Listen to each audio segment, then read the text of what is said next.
What's up, everybody? Welcome to State of the Nation, the Athletics Raiders podcast. Jimmy Durkin and Vic Tafer here in Napa, and we're joined by the editor-in-chief, Tim Kawakami. Wow.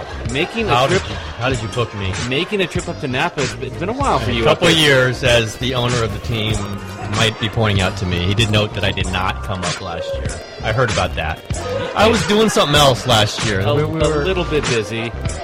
We were launching the site. We're now mature enough that I can come up here for a day and watch a really interesting dual practice. That's why I came up. I've heard these reports from negative media members that things are boring up here, that not much action. I show up and it's crackling, they're yelling, they're screaming, there's a little pushing. I don't know about these reports. They knew, man, that Tim's coming. Let's step it up a little bit. Light it up. Let's light a fire on these guys. It was pretty. I love 9-on-7 drills. Yeah. I just don't see them. Like 49ers almost never do them. Like almost full contact 9-on-7s. They weren't tackling to the ground. Although a couple times guys went to the ground, and they were live. They were hits. There were guys who were yelling, and I was watching the little Raiders offense 9-on-7 versus Detroit. Pretty good defense. I thought the Raiders run blocking and runners look good. I did think that. I mean, I'm sure it's a huge emphasis for Gruden. I thought that 9-on-7 drill was impressive for the Raiders. Maybe the other stuff wasn't so impressive for the Raiders. I thought that one was impressive. Well, a quick flashback before we get into all we saw at today's practice. You talked about a year ago you were launching the site, and since we've got you here, we just celebrated our birthday. If you go to a year ago today, I was up here. I was a week away from joining on. I started August 14th. Vic, I think, was about a month away. I think he started maybe regular season, right? Your first week was like the week before, 1st, September 2nd. Yeah, I gave like 9 days notice. So yeah.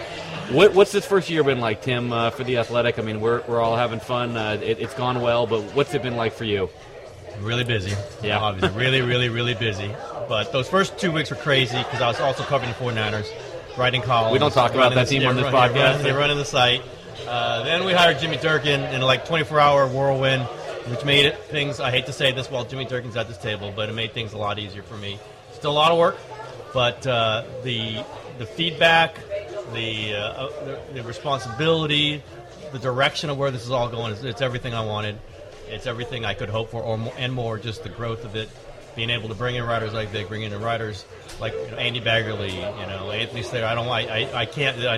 Jimmy knows I can't start naming names because then I have to name everybody. So stop right there. I apologize for the names I did not list. But being able to have an idea of what we wanted this to be, mostly me and Marcus at the beginning of this, and to not only hit it, but I think we've exceeded what we hoped for in terms of story deliveries, in terms of readership, subscriptions, all these things. We look back on it now after a year, and we're hitting numbers that we didn't think we were going to hit. We're pumping out more stories than we ever thought we were going to. Jimmy knows how busy we get almost every day cranking out stories. So that part of it has been as fulfilling as anything I've ever done, as hard as anything I've ever done, but hard for a good reason, because it's all doable if we just put every piece together. By the way, we're not in the middle of a melee here. We're in the middle of the bar at the Napa Valley area. This is where work gets done, right, Vic? This is where we get it done. I think Mark Davis is like 30 feet away right now, so if he wanders over, I'm going to interview him if I possibly can. So he declined my interview request on the practice field earlier today. Declined? Come on. I know. We're tight. We're still good. Well, I mean, impressions so far from today, from the joint practice. I mean, this was a much-needed kind of spark, right? I mean, Vic is... Well, let's get the guy who's saying how terrible it's been up here. Tell me how terrible. I'm not sure I said it was terrible. I thought it was not quite action-packed. Didn't you tell Gruden that? I did tell Gruden. I saw John off the field today. He was really obviously excited and fired up. But he said that you get more out of things like today than you do out of the preseason games. You get to have varsity against varsity. Yep. You get to see different looks. Going to kind of...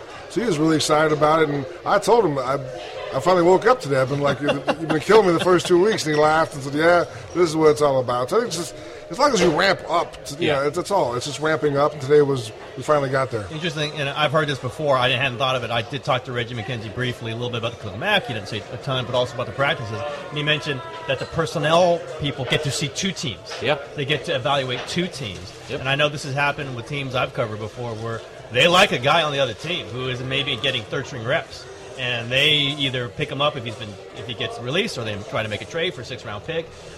It's just great for personnel staff because you get to look at a live practice of somebody else's guys. Yep. And I think the scout and Reggie made a point of that to me, and it registered with me. Yeah, John did this with Tampa, and not with the Raiders, because Al Davis always was leery of the film getting out there. He doesn't want people to see his film. You can't show them our looks and our plays, so that's why they didn't do it when Al was here. But, except for the 2009 with the Raiders, with the 49ers. That didn't go well. Unbelievable. Yeah, they got a smackdown that day. So it's back, and I think it's been welcome. The fans obviously enjoy it also that we're here. I thought Detroit's defense looked really good, especially the pass defense. I mean, 4 picks? Yeah. Would you agree with that? Do you think the Raiders were a little unprepared for this, or was it just a little – what did you think happened those interceptions?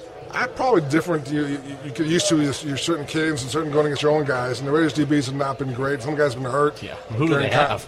So it's not the cream of the crop. And how many interceptions did they have last year? They don't have any Darius Slays on their defense. Right, so I think they had a combined 1 interception before today in camp. It was Connor Cook, and today they had 4. EJ had 3, and Derek had 1. So definitely different atmosphere, different opponent. Jimmy Durkin, your thoughts? Yeah, I mean, they're going up against a much better defense than what they're used to, and I mean Derek, first interception of training camp. Time to panic. You just mentioned it. 3 for EJ Manuel, 1 for Derek Carr. Connor Cook, baby. Number one, baby. He's the king. Here's my asterisk. Not that many completions for Connor Cook, so more balls at the ground when Connor was throwing it. But still, apparently, it's a battle. I'm told they're still battling for the backup job, so who knows? Yeah, well, we got to read the day in the life of EJ Manuel this morning. That was that's got to get him to number 2 right there. I jinxed him though. He throws 3 picks when he comes out. He already got too full of himself. Like I'm the man, and all of a sudden he's taking chances. You see that 1:02 p.m. first interception, 1:06 p.m. That's second right. interception. Part 2, yeah. Maybe instead of going to bed at 10 p.m., he needs to stay up another hour and study the playbook. Play some video games. Yeah. It was a lot of fun. EJ gave me a look behind the scenes, and it was kind of cool to see just how the demands he's got. Like I knew they had a lot of meetings, but I had no idea just how many and what they're asked to do. Is kind of you're tested constantly by the coaches, and so it's kind of it was a cool look, I thought. I read that. You know what? The Athletic needs more meetings. We need to have football meeting and then baseball meeting and then go back and go football meeting again. Exactly. Review what you did and then prepare for the next one. I'll have a script ready for our next meeting. Well, and as Gruden told you, it takes more time to prepare the script than to do anything else, right? Yeah, it's a big deal. I mean, I think both he and Paul Gunther definitely take a lot of time on these scripts. They don't like to change them. And practice starts, and they'll try to throw guys off. They want to catch the other off guard, and that makes the players are paying attention. So it's kind of funny to see how the whole thing goes down. Well, there was one particularly popping play. I know you talked to the guy involved. Chris Warren. You describe what that play was and what his reaction to it was. He just ran over that linebacker Davis, who actually the Raiders wanted to draft a year ago. He was now the middle linebacker from Florida. It was a nice play. He just he saw the guy and he kind of ran over him. He said that his dad was a very famous running back, Chris Warren, more of a stop and go kind of guy, not really a power back. And he said to me afterwards, his dad was trying to make the guy miss, and the son's not about making guys miss. Son's going to run you over, which is kind of Gruden loved it. Teammates loved it. Marshawn just kind of took him under his wing. Definitely loved it. Well, and what happened the play before, his carry before, he got screamed at. We all heard him get screamed at by John Gruden. You got to lower your pads. Well, he got his pad level down low for that. I'm sure John said, see, that's what I'm talking about. Do it like I say. That's what happens every time. Every time like that. I saw Doug Martin. Again, they're not tackled to the ground. You don't know. But when the hole was there, Doug Martin looked like he was exploding through it. Yeah. He looked fast. He literally looked fast. These guys love him. They love him. They love him. There's a lot of stuff in motion stuff. A lot of he's definitely going to be a big part of the passing game, which you look at his history, may not seem like it's a good idea, but he's a new man. I don't know about him in pass pro, though. That one I'm not so sure about. Not so sure about. I think that's a pretty big deal for Gruden, right? I mean, everybody's got a block if you're in there at some point. All right, well, you talked about Khalil Mack earlier. We will touch on it just because it's topic number one, no matter what, even though there's no news going on. But you keep hearing more about people talking about reports of will the Raiders trade Khalil Mack, and a lot of that I don't think is really based in actual facts that are coming about, that they're really considering it. But overall, guys, thoughts on these whole reports that they should trade Khalil Mack, they might trade Khalil Mack, what would they do? I mean, we talked about it before we started recording. If they were going to trade Khalil Mack, it probably would be done by now. Yeah, Thanks for jumping on my call, not only on the bike podcast. He just killed you. On my call. You got to rewrite your whole thing. This is ridiculous. I just don't know where those reports come from. I mean, I don't think the Raiders are talking about it. I know Mack's agent's not talking about it. It doesn't make sense to me at this point. I think worst case scenario, he comes back, plays for $14 million. You won't be happy about it, but then you always have the option next year to tag him also. So I just don't know why the Raiders would trade him at this point. So I don't get the report. I understand what they're doing. They're moving the needle because it's slow. It's a slow period. I understand that, but I just don't see it. Yeah, the value's not there. Yeah. And if you look at it rationally, like Jimmy said, like someone might have said earlier before we started recording, if you're going to trade someone like that, you do it for a pick or picks in a draft that you can put those guys into your lineup right now. You're not doing it for future picks. You do it for right now. John Gruden didn't come here for $100 million to wait for next year, theoretically. Now, the idea is you've already paid Derek $25 million a year. It's guaranteed money, largely. You don't want to have two players making over $20 million. That's the logic. I get it. But you should have that's all been factored in December, all right? I mean, that's got to be something you think about in January, and you make a move up for it in March to a team that is willing to pay him. You have to know the number's 20, right? The minimum has got to be, I think it's 20. I really think it's 20. And if you don't think it's 20, when Aaron Donald gets 21, it's going to be 21 and a half. Exactly. So it does, the logic isn't there. And if you look at it, is Khalil Mack really going to get zero? Is he going to not play this year? He's going to come in and play. He might be unhappy, but he's going to come in and play because he's going to get the millions that he's deserving. He's earned. He's going to get, and then next year they'll play it out. Now next year might become more of an issue. This year, I think they're not trading. My column tomorrow, which has already been tipped off by my managing editor, is that they're not teasing. Which might, of course, me writing it will probably guarantee that they're going to do it. But they're not trading Khalil Mack. You don't go this far to trick because you don't get value back. You are not getting value back. Right. If they put him on the market right now, they're getting a first-round pick for next year, maybe a 2 also, maybe. What do those guys do for this year? They mean nothing to you this year. You do it. You play you get guys like this in order to play them because they're good. Right. And so he's going to play. Now, into the future, we don't know. He's going to play for him this year. Does he play week 1? Yeah, I think so. Yeah, I think he reports the Tuesday of the latest he's going to report is the Tuesday of that week. He's not going to want to lose that game check. It's not an insignificant game check. Yeah, and then he might not be real happy about it. And the Raiders know even an unhappy Khalil Mack still produces. I mean, he's not going to be a guy who sulks and it's going to affect his play. So there were times last year he wasn't thrilled, right? Oh, definitely. I mean, I think in his, he won't say this, but I think in his mind, Derek getting paid first, then Gabe Jackson getting paid. That can't make you feel good if they tell you you're a guy, but these are their best player, arguably. I just think they told him all along when Derek got signed that the plan, they knew they had a plan in place. He was going to get taken care of at some point. It hasn't happened yet. Do you think that they're he wants 25 and they're offering 20, or do you think they're offering 18 and he wants 20? I'm going to go about 18 and 22. I might go a little lower in both, but I think their offer was a little low, and I think. People say Aaron Donald's irrelevant, but he is relevant. I mean, not only to Reggie McKenzie, but also to Khalil Mack's agent to see what. I was going to say the agent, absolutely. Exactly. So I think, and I'm not sure Aaron Donald where he's at, but when he signs, if he signs first, I think that will definitely give this a little bit of a push. Yeah, I think Donald's going to sign first. Yeah. And then you go, okay, we'll give you that deal. That's the deal we'll give you. Exactly. And it's not going to be a penny less than $20 million. I think that's the threshold that you want to pass. There hasn't been a defender that's made $20 million. You want to pass that threshold of $20 million. And somehow take advantage of the Vegas factor, the tax-free thing in a couple of years. Backloaded thing. I do think that some of it is just predicated on people aren't sure that Mark Davis has the cash flow. Yeah. And I asked Reggie about that myself. He didn't answer, but NFL teams have cash flow. Yeah. They do. I mean, listen, it all has to be budgeted.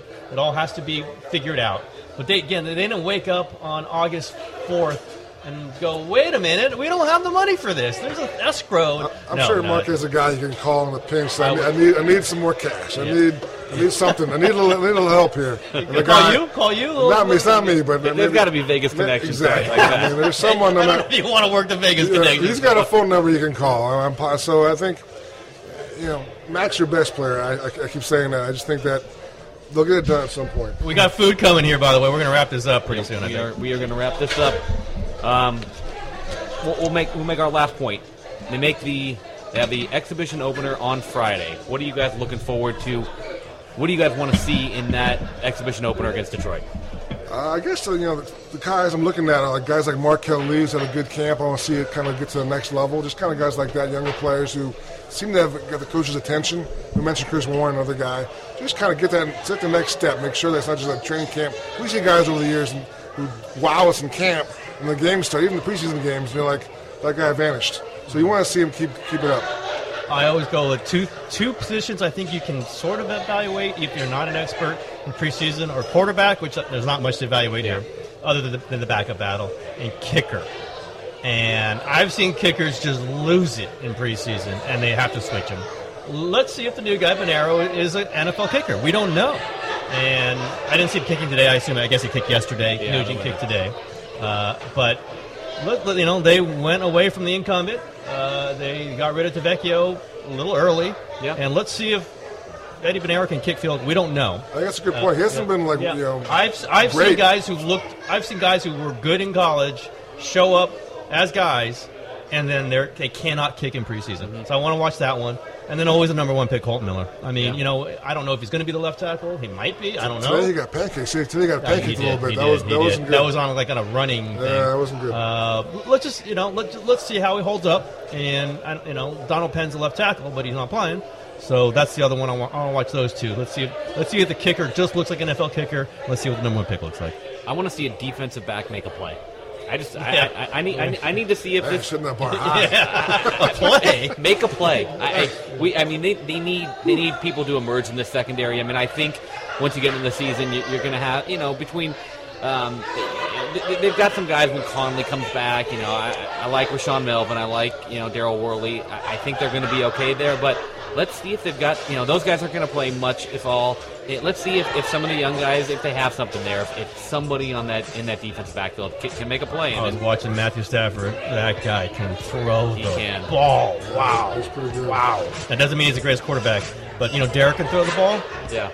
It's not comparable to Stafford. It's not comparable. Derek will tell you it is, but it's not though. Yeah. Well, man, that guy can whip the ball. I mean, I watched Garoppolo in practice. He cannot throw the ball like Stafford. No. All right, I'm going to dig into this club sandwich. Chicken breast for me. All right. Vic still has to order. I haven't ordered yet. All right. Sad. All right, we're back. We got our boss to buy us lunch, so this is already a productive day, right, Vic? Yeah, it's a win. Win-win. Win. All right. No more Tim Kawakami. We sent him on his way. We got lunch out of him, so we don't need you anymore. But let's talk a little bit more about Friday's game, the exhibition opener against the Lions. And I mean, it's an exhibition opener. We all know that those aren't the most exciting things in the world. Really, none of the exhibition games are that exciting anymore. And even that dress rehearsal third game isn't the most thrilling. But you're going to see maybe a series of Derek Carr and the starters. But we already talked with Tim about just kind of generally what we're looking forward. But let's kind of zero in on a few more players that we really want to watch. Start with you. Who's your number one player you want to watch in this game? On offense, look at Marcel Aitman, the rookie, the receiver. He's had a nice camp. I thought he was a little too big and slow at first, but he's made some plays besides just pushing guys up in the end zone. He's shown a little more range than I thought he had. His speed's not going to be there, but looks like he has a nose for the ball. Kind of makes catches even in traffic. So see if he can build off the camp and kind of take to the next step. I mean, for me, there are two guys in the middle of that defense. I don't know how much they're going to play, but Mo Hurst and P.J. Hall. I mean, we've seen them in camp. Not a whole lot of Hall at first. Obviously, he started the year, was hurt at the start, but he's been in there. And you look at those guys. There was a time in practice today against the Lions where I didn't see the number, but just based on the get off, I'm like, that was Hurst. Yeah, standing next to Ted Wynn, that was Hurst, right? Yeah, you see impressive physical skills. P.J. Hall at that stout size, good get off from him too. I mean, those are two guys that I think this defense is going to rely on quite heavily. I mean, not necessarily as day one starters, but day one rotation pieces that if they can develop into impact players, we know the coaching staff likes them, and so to see what they can do in their first real NFL action will be interesting. Yeah, it seems like they have a nice rotation possibly going with up front. I mean, you mentioned those two guys, and you got a motivated Mario Edwards had a good camp. Yeah. So he was kind of in a bubble for a while. So they brought in some veteran guys like Frosty Rucker, our old buddy. So just to kind of see this rotation, how it works.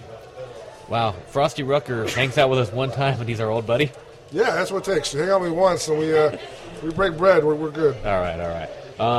Let's see some other names we're looking forward to. We talked earlier on the show about Chris Warren, impressive run there against the Lions, and now we'll get a chance to see him, really in full contact action. And the beauty of a guy like him is when you're the fifth running back, whatever, you're going to play a lot in these preseason games. Those are the guys that you really are going to get a chance to see what they can do, because especially we know Richard and Washington are guys that are competing for a job, so even though they're in their third year, those are guys that are going to play a little bit, but you're not going to see Marshawn. You're not going to see a whole lot of Doug Martin.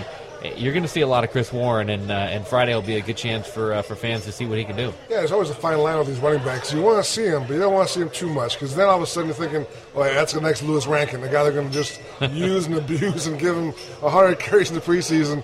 Thanks a lot, man. Good luck in the future. So you want to get enough of a tease, but you don't want to get worn out in preseason also. Yep. All right, who else on that defense? You've talked about a couple linebackers, written about them lately. What do you want to see out of that linebacker group, especially that young linebacker group? Well, it seems like Markel Lee, I mentioned that. It seems like he's beating out Derek Johnson to be the starter at the middle linebacker. And then also, even nickel, using the rookie out of Penn State, Jason Cabinda, a lot. So that's kind of interesting to see what Cabinda can do in the first game. Give him a chance to kind of showcase for himself. And then, of course, Colton Miller, it'll be the first-round pick, his first action, since he is a guy that's running with the ones now. I wonder what their plan will be for him, because he's a guy that, because of Donald Penn's injury, he is running with the ones. Do you only give him that cursory first series with the ones, or do you maybe give him a series with the twos? I would think you might want to give him 2 or 3 series just to get his feet wet a little bit, but who knows? I think they want to find out where they're at with him. I know they like his potential, they like his upside. I'm not sure they're convinced he can be a guy this year. So I think as far as Donald Penn goes, his rehab and his contract, maybe you possibly think about cutting him if Colton Miller's having a great preseason. So I think you got to push Colton a little bit to see exactly where he is as far as the ability to help you this year. Receiver is another position where you want to see what's the bottom of the receiver group is doing. You talked about Marcel Aitman earlier, but this is a good chance for guys like Ryan Switzer, who we kind of feel has a defined role as a slot good. guy. Ryan's kind of showed well for himself. Yeah, and you would hope he gets a little run, get to see him get the ball. Griff Whalen, is a guy that flashes at times. Isaac Whitney, another guy we've talked about a couple times now. Those guys, somebody has to, they're going to throw the ball a little bit. Somebody has to catch the ball in these preseason games. It's not going to be Amari Cooper and Jordy Nelson, so you want to see which one of those guys can really start making plays. Yeah, Whitney would be your other deep threat besides Martavis Bryant and E.J. Manuel today in that piece he did about the 24/7. I talked about they worked out all offseason, made that jump. You want to see young guys take a jump in terms of knowledge of the plays, the route tree, what you're doing, the ability to adjust in certain ways and kind of react better to the ball. So I think Isaac Whitney's shown taking the next step. Is it enough to make the roster? Probably not at this point, but again, you keep flashing, you keep making plays in camp and in games, you kind of build that resume. We'll see if Seth Roberts can appear, right? He's really become a forgotten man up here at camp. And nice catch today. I think with Seth, you kind of know what he is. I think Gruden doesn't hate Seth Roberts. I think he's fine. I think he wouldn't mind him going off in a couple games and then turning that into a 6th-round pick. Yeah, definitely. So I just think he brings things to the mix. He's a good downfield blocker. So I just think if he is in your team, it's not a bad thing. I think, but obviously if you have younger guys who may have a higher ceiling, and you have a new staff who's brought those guys in, then that's a problem for Seth. Well, one guy we wonder if we're going to see on Friday is Obi Melifonwu. Did not practice on Tuesday against the Lions after a practice on Monday, right, where you said he had the most extensive reps he's had, and then a day later, man. I have no idea. There's no coach's availability today. We couldn't ask about why he wasn't out there. But why don't you ask Derek Carr? He was at the podium. Yeah, Derek didn't answer that question. But it's a bad look, especially because you mentioned yesterday, he only had 4 healthy safeties. He was one of them. Played a lot of reps. And so we asked John yesterday about it. Didn't really say much. He's like, you know what? He was out there. I have to really look at the film and evaluate what he brought. I don't want to say right now. So we said it'll be an intense evaluation period. We're going to look at this film and really break it down. Maybe it was so intense that Obi got hurt. I have no idea. But it's a bad look for a guy who's had a hard time staying on the field. Finally, has a big day where he actually gets a lot of plays in. And the next day he can't build off that the next day. Against the Lions, and was the most exciting day of camp so far. Kind of a chance to further build your case. So I have no idea why he wasn't out there. I don't want to speculate. Hopefully he's back out there tomorrow. If not, then it's another strike against him. Well, like you mentioned earlier, that these practices are more valuable than preseason games. And there's just the idea that if he can string together a couple good practices against an opposing team, I mean, it's great work to see a different team, but you're getting extra eyes on you. Maybe an evaluator with the Lions likes what they see with you, and if you end up needing to find another job. I was going to be mean, so there were also CFL scouts out there today, but I'm not mean. I'm a nice guy, so I won't say that. But we're at the point where you really got to start worrying and wondering. I mean, here's a second-round pick that if he cannot string together practices, there's just not a spot on this team for him. Especially when it's been questioned. I mean, his work ethic and durability have been questioned. So, it's important to build off, back and discuss stacked days. And yesterday wasn't a great day of practice, but it was an active day of practice. You got to stack off that, and you didn't today. So, too bad. And if you're just you got soreness, sometimes you got to fight through not feeling 100%. I mean, you play games when you're not 100%, and sometimes when you're in his position, if you don't feel great, you might just have to kind of shut up and just go out there and play. Yeah, I mean, like I said, we don't want to speculate. We don't know why he wasn't out there, but still, not a great look to not have him participating. And if it's nothing serious, you better hope that he gets out there tomorrow and finds a way to get into that game on Friday, because he can't afford to miss time. And if he is hurt, then it's a matter of he can't stay healthy, which is also a glaring red flag. So not good.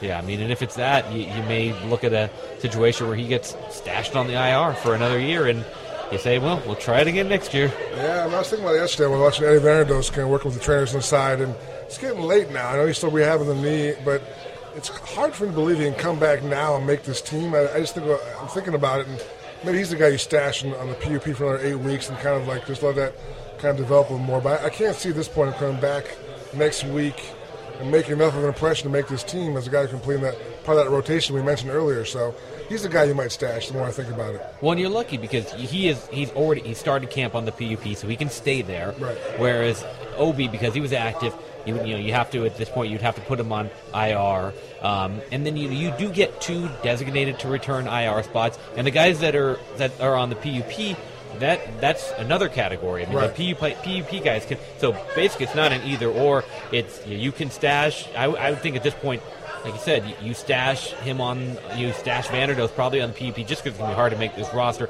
and then you see where you're at roster-wise 8 weeks in the year. Right. And come the start of the season, if Obi's not healthy, you go ahead and, okay, we're going to IR him. It kind of saves his roster spot for a while. You go halfway into the year and you see, do we have a spot to activate him? Right. Do we have a need?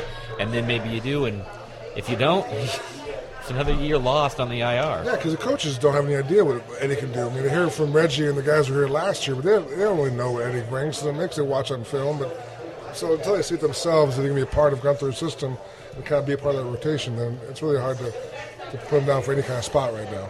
Another guy that we want to watch on Friday, who's had, from everything I'm hearing, a terrific camp, Arden Key.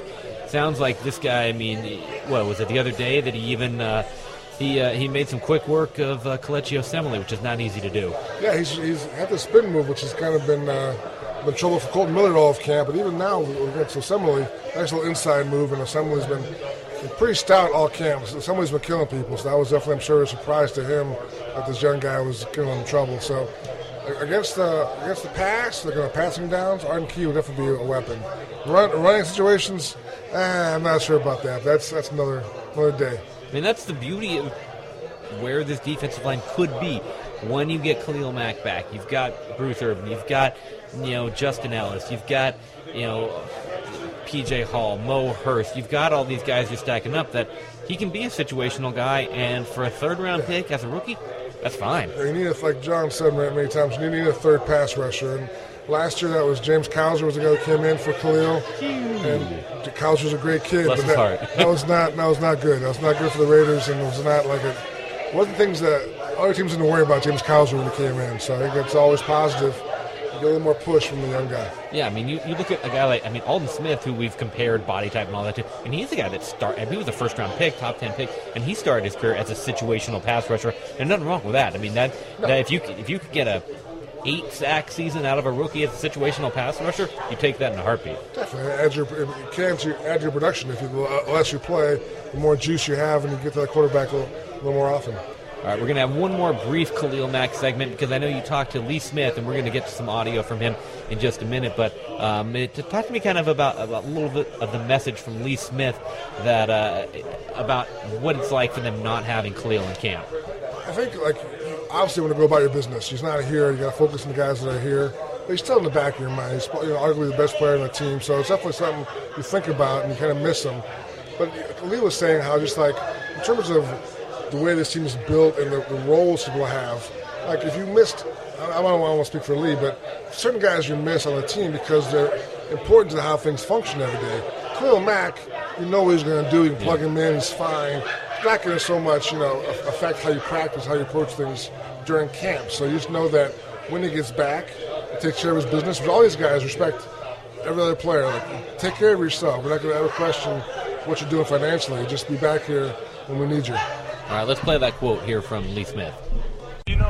When Rodney Hudson's not around, that's a problem. He's the nucleus of the O-line and kind of the IDing process on offense. If Derek Carr's not around, that's a problem. So I guess watching Aaron Donald win Defensive Player of the Year last year, it gives us a little sigh of relief. Khalil can just come back and see ball, get ball. I know Coach Gunther's defense isn't the easiest defense in the world to master, and Khalil's got a lot to learn when he gets here. But I respect Khalil very much. He is a pain in the ass to deal with on the offensive side of the ball. I've played against him. I've played with him. So Khalil's got to do what he's got to do on the business side. Like I said, I just hit free agency. I did what I had to do on the business side. So none of us will ever question him when he's trying to make sure that he gets as much out of this league as he's going to give it. And but he's not the quarterback. He's not the center. He's not the middle linebacker. He's a defensive end that when he gets back, I understand him as a man. And when let's just call square square. If you got some turd holding out, then that's a problem. It becomes about them. It's a distraction. They're acting up. Khalil's silently holding out, and when he gets back, he will be the absolute best teammate. And that C's on his chest for a reason, and he's more respected in that locker room than anybody else on that side of the ball. So none of us are worried about Khalil. Yeah, that's pretty much what you get out of that.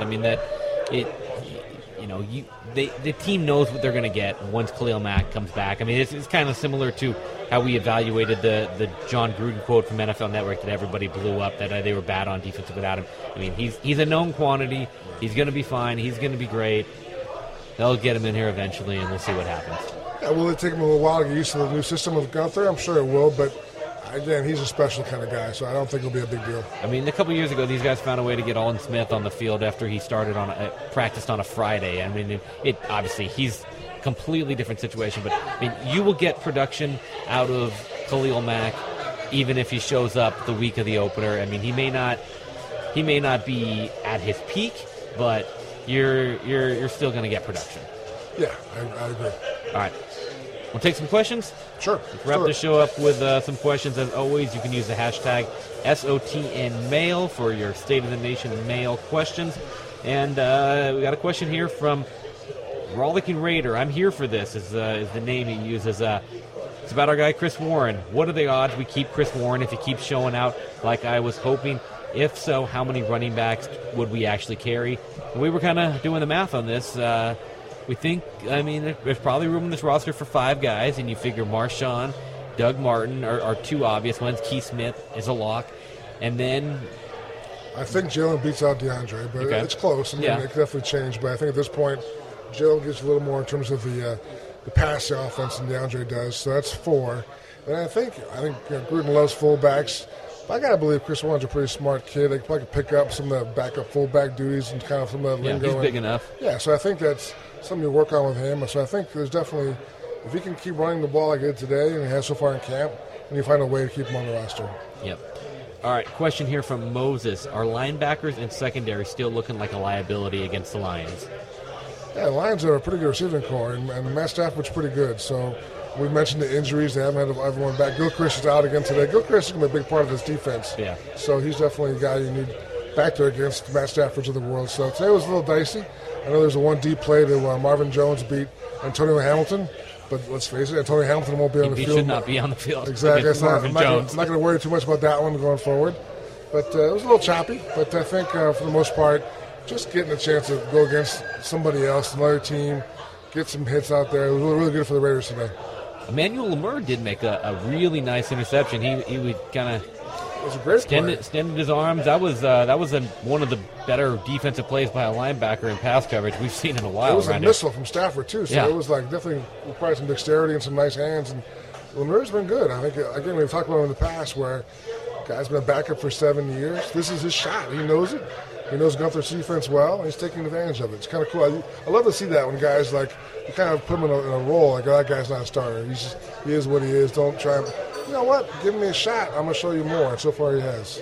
I mean, and a guy that's been in the league, been in Gunther's defense before, I mean, kind of more willing to see what that guy can do than constantly like just drafting some random fifth-round pick and hoping they become your next good linebacker. It's just camp, but think about the past years we watched the linebackers they brought in here. Have you seen a linebacker make that kind of play before? I have not seen a linebacker make that play, and I can't even think of how long. But Malcolm Smith had a similar interception in Mexico, I think. That's good. I'll give you that. Malcolm Smith had a couple. Malcolm Smith can make some plays every now and then, but he's the exception. Yeah. All right, well, question here from Danny Hernandez. Arden Key has been having a good camp. Mo Hurst is a dynamic interior pass rusher, and Bruce Irvin will be playing D-end. So, could the Raiders be top 10 in sacks this year, assuming Mack plays like he has in the past? I mean, this is a team that's been at the bottom of the league in sacks the last few years. Can they go top 10? They could turn around. I don't know about top 10, top but 10 sounds a little much. But top 15 maybe? Yeah, maybe. They'll be much improved, I think. Not only in terms of sacks, but also in terms of pressures, maybe some more bad passes to the secondary. So we'll definitely see an effect. All right. Question now from Dan Atterbury. Which receiver will get the most targets this year? It would stun me if it's not Cooper. Yeah, I can't imagine who else it would be. I mean, Jordy will get targets, but, I mean, it's got to be Cooper. I mean, they've talked about it. He's going to be the featured guy in this offense. They want to feature him heavily. Unless he gets hurt, and Jordy's healthy, healthier than him, it's going to be Amari Cooper. Well, this has got to be his year. We keep talking about the breakthrough year. This has got to be it. Gruden said he's number one guy. Derek Carr is healthy and confident and loving Gruden's system, and the running game seems to be okay. The O-line should give Carr enough time. Cooper can play all positions, like inside, outside. He's a great route runner. He's healthy. This has got to be his year. Otherwise, then you got to wonder, hey, maybe something's not quite right. Yep. All right, I think you're going to like this question from Drew Bilodeau. What's the most absurd Mac-related tweet you've seen? The most absurd Mac-related tweet? There's a lot. There's been so many. I can't remember exact tweets, but there's a lot of absurd Mac takes. I mean, yeah, I just don't know. I mean, all this trade stuff. There's been stuff about. I think someone said they should cut him. Raider fans get so upset about it. They take it personally, like I can't believe he's not here. And if you were giving me $14 million, I'd show up. Like, well, yeah, you're not. That's not really. That's you. You're not Khalil Mack. But so there's been so many absurd takes.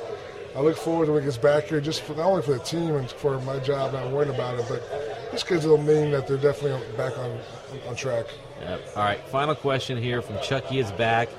Is it too early to call the 2017 draft class a flop? That's a good one. I think it is too early. I think you can think it. Yeah. You can almost say it, but you shouldn't say it. You should keep it to yourself for a little while longer. But Karen Conley has to come back. He's making progress. You've seen with the trainers. Went to the walkthrough the other night, so I think he'll be back sooner than later. But you always, you don't believe it till you see it. But I think he's trying. He's making strides. Melifanu, who the hell knows? Vanderdoes, who the hell knows? David Sharp. David Sharp's in trouble, I think.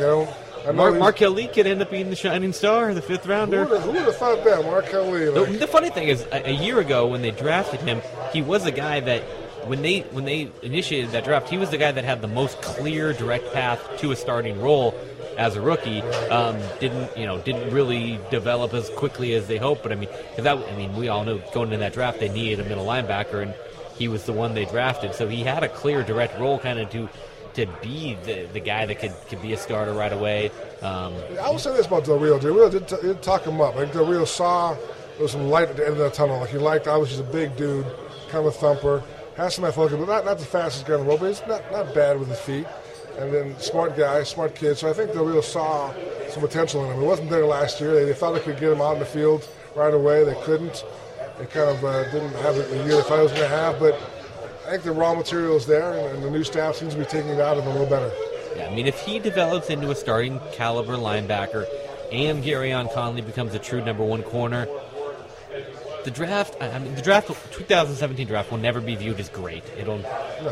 But if you get those two guys, it can at least be passable.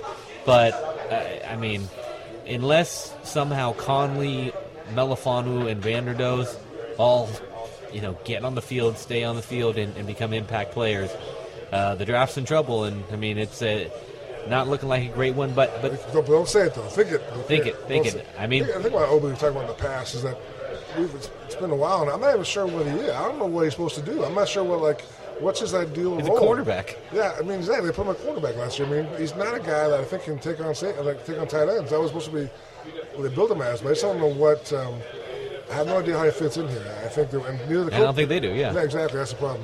That's not good. Nope. All right, well, that'll wrap up this week's episode of State of the Nation.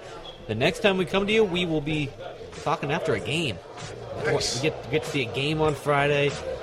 We will try not to fall asleep in the fourth quarter, but no, we will be zeroed in on all those 75 through 90 spots on the roster in the fourth quarter. Your hot Shalom Luwani takes. I promise you that. All right, well, hey, we will come to you again on Friday night from the Coliseum after the Raiders' preseason opener against the Detroit Lions. So can't wait to talk to you guys then. All right, guys, peace.